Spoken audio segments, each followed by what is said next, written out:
بسم اللہ الرحمن الرحیم رب یسر ولا تعسر وتمم بالخیر۔ مومنین کرام، اللہ کے رسول صلی اللہ علیہ وآلہ وسلم نے یہ ارشاد حضرت علی علیہ السلام کے متعلق کیا ہے کہ اگر میرے بعد کوئی نبی ہوتا تو وہ علی علیہ السلام ہوتا۔ مولا کائنات کے متعلق یہ فرمان ہے، کسی اور کے متعلق نہیں ہے۔ اصحاب اہل سنت کی کتب میں اگر یہ فرمان موجود ہے، اگر پیغمبر اسلام صلی اللہ علیہ وآلہ وسلم کی یہ روایت موجود ہے تو ان کے نزدیک غریب ہے، اگرچہ وہ مستند ہے، اگرچہ ان کے نزدیک صحیح ہے۔ اس کے مقابلے میں جو مولا علی علیہ السلام کے متعلق پیغمبر اسلام کے فرامین ہیں، پیغمبر اسلام صلی اللہ علیہ وآلہ وسلم کے ارشادات ہیں، ان میں سے اگر انہیں 4 موارد کو بھی دیکھ لیں، اگر ہم فقط مؤاخات مدینہ اور مکہ کو دیکھ لیں، اگر ہم پیغمبر اسلام صلی اللہ علیہ وآلہ وسلم کے اس فرمان کو دیکھ لیں کہ انا وعلی من نور واحد، اور آیت مباہلہ کو دیکھ لیں کہ اللہ کے رسول نے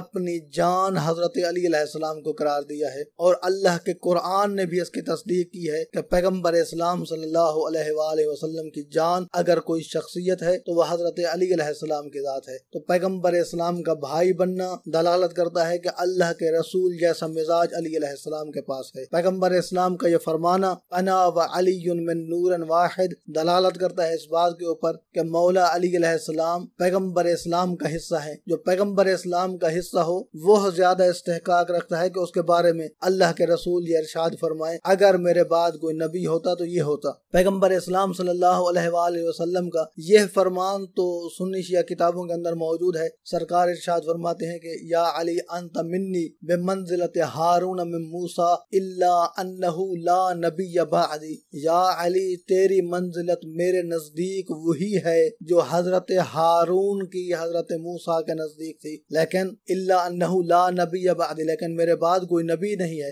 گویا پیغمبر اسلام صلی اللہ علیہ وآلہ وسلم یہ فرمانا چاہتے ہیں کہ یا علی اگر میرے بعد کوئی نبی ہوتا تو یا علی وہ تیری ذات ہوتی، لیکن کیونکہ نبی نہیں ہے لہذا میں یہ اعلان کر کے بتا دیتا ہوں کہ تیری شخصیت میرے نزدیک وہی ہے جو حضرت ہارون اور حضرت موسیٰ علیہ السلام کی شخصیتیں تھی۔ تو دعا یہی ہے کہ اللہ تبارک و تعالی کی ذات ہمیں مولا کائنات حضرت علی علیہ السلام سے مودت و محبت اختیار کرنے کی توفیق عطا فرمائے۔ اپنی دعاؤں میں یاد رکھیے گا، اپنا بہت سارا خیال رکھیے گا۔ محمد نقی جسکانی کو حوزہ علمیہ نجف اشرف سے شیعہ پوائنٹ سے اجازت دیجیے۔ والسلام علیکم ورحمۃ اللہ وبرکاتہ۔